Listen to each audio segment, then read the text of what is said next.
Politics గురించి మాట్లాడదాం. అక్కడ ఎన్నో పొలిటికల్ పార్టీస్ ఉన్నాయి. Right now will concentrate on YCP. So YCP party బలోపేతంపై ఫోకస్ పెట్టుకోతోంది.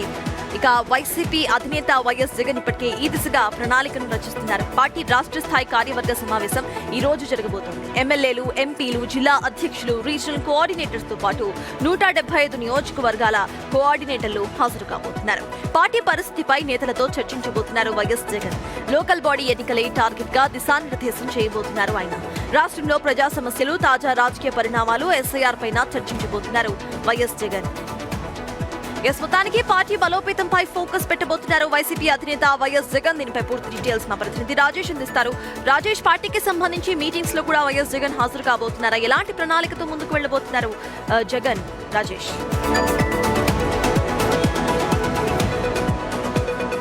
ఎస్ 11 గంటలకి తాడేపల్లి క్యాంపు కార్యాలయంలో జగన్ అధ్యక్షతన వైఎస్ఆర్ కాంగ్రెస్ పార్టీ రాష్ట్ర కార్యవర్గ సమావేశం జరగబోతుంది.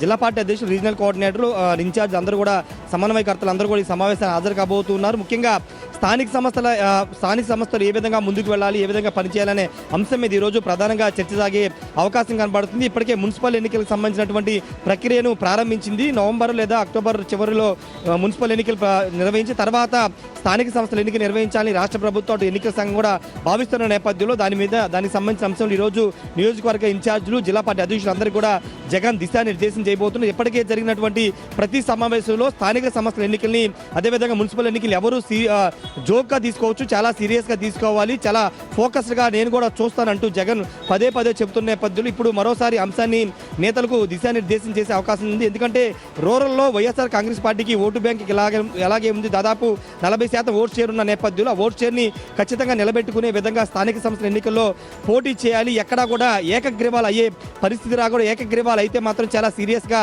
తీసుకుంటానంటూ జగన్ పదే చెబుతున్న నేపథ్యంలో ఇప్పుడు అదే అంశం మీద మరోసారి నేతలకు దిశానిర్దేశం చేసే అవకాశం ఉంది. మరోవైపు పార్టీ భవిష్యత్తుకు సంబంధించిన కార్యాచరణ, అంటే వచ్చే ఏడాది నుంచి పాదయాత్ర ప్రారంభించబోతున్న నేపథ్యంలో దానికి సంబంధించిన విషయంలో అక్కడ కేడర్ను ఏ విధంగా సమాయత్తం చేయాలా, ముఖ్యంగా నియోజకవర్గంలో ప్రజా వ్యతిరేక వైఎస్ జగన్ కు సంబంధించి వైఎస్ఆర్సీపీ పార్టీ బలపడడానికి, పార్టీ వినవడానికి మేజర్ రోల్ పాదయాత్ర పోషించింది. సో ఈ పాదయాత్ర ఎక్కడి నుండి స్టార్ట్ అవుతుంది అనేది కూడా అప్పట్లో చాలా వ్యూహాత్మకంగా డిజైన్ చేసుకున్నారు. సో దానికి సంబంధించి ఆ ప్లానింగ్స్ ఎప్పటి నుండి స్టార్ట్ అవుతాయి రాజేష్?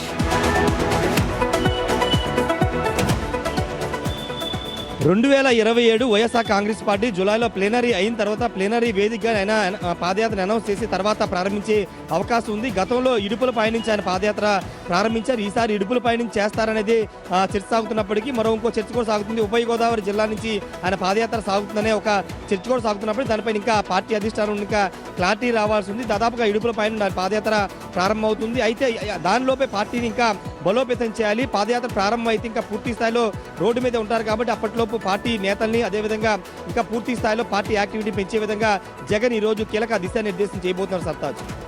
Thank you Rajesh. మొత్తానికి మున్సిపల్ ఎలక్షన్స్ కు సంబంధించి ఫుల్ గా ఫోకస్ చేస్తోంది. ఎక్కడ కూడా ఏకగ్రీవం కాకుండా చూసుకునే విధంగా వైసీపీ ప్రణాళికలను రచిస్తోంది. తనకున్న ఆ ఓట్ షేర్ అయితే ఉందో ఆ ఓట్ షేర్ కు తగ్గట్టుగా ఇటు ఖచ్చితంగా ఎక్కడా కూడా ఏకగ్రీవం కావద్దు, అలానే మాక్సిమం ఓట్స్ తమకే ఉండాలి అంటూ కూడా ఇటు వైసీపీ ప్రణాళిక రచించి